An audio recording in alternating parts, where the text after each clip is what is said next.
There was a period in my trading career where I couldn't stop clicking the button. Every quiet market felt like an invitation.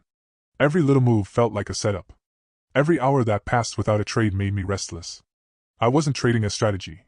I was trading my own discomfort. And the worst part? I didn't even know it. Overtrading doesn't feel like a mistake when you're in the middle of it. It feels like effort. It feels like productivity. It feels like progress. But the market doesn't reward activity. It rewards accuracy. And I didn't understand that until the market itself forced me to face it. I remember a day when the charts looked dead. No volatility.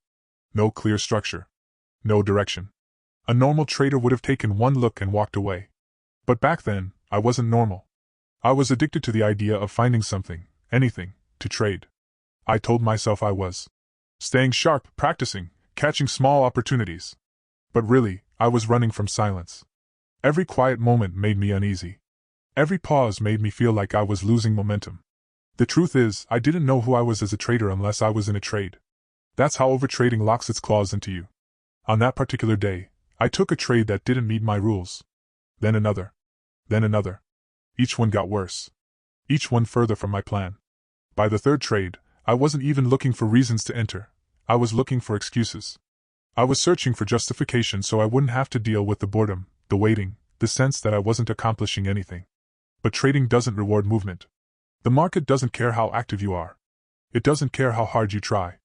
It doesn't care how involved you feel. It only cares about the quality of your decisions. And that day, my decisions were garbage. The turning point came when I realized something uncomfortable. I was exhausted. My mind felt heavy. My breathing was tight. I could feel frustration building, not because the market was unclear, but because I refused to accept that nothing needed to be done. Overtrading isn't about the chart. It's about the emotions you can't sit alone with. I couldn't sit with boredom. I couldn't sit with stillness. I couldn't sit with uncertainty. So I traded to escape my own mind. And the market punished every trade I took. The final trade of that day was the one that broke me. I entered out of frustration, not analysis. I held it out of ego, not logic. And when it reversed hard against me, I felt something I hadn't felt in a long time, shame. Not because of the loss, but because of who I became in the process. I closed the trade, sat back in my chair, and stared at the screen, not at the candles but through them. And that's when it hit me, the market wasn't beating me. I was beating myself. Overtrading is self-destruction disguised as productivity. You feel like you're working, but you're really burning yourself out. You feel like you're improving, but you're really reinforcing bad habits. You feel like you're chasing opportunity, but you're really running from discipline. The moment you stop overtrading isn't dramatic. It doesn't feel like triumph. It feels like surrender. A quiet surrender. A moment where you finally admit that your impulses have been controlling you. That you've been trading to fill a void, not to follow a plan. Once that realization hits, everything changes. You start looking at your chart differently. Instead of hunting, you observe.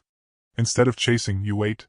Instead of scanning every candle like it holds a secret message, you simply acknowledge what's there. You begin to appreciate silence. You begin to trust stillness. You begin to recognize that most of your progress as a trader comes from what you choose not to do. One of the most powerful moments in my career was the first day I took no trades, and felt proud of it. The market was unclear. The setups weren't clean. The structure was weak. And instead of forcing something, instead of trying to engineer a reason to get involved, I closed my charts. And I walked away. Not with frustration. Not with doubt. But with clarity. That was the day I knew something inside me had changed.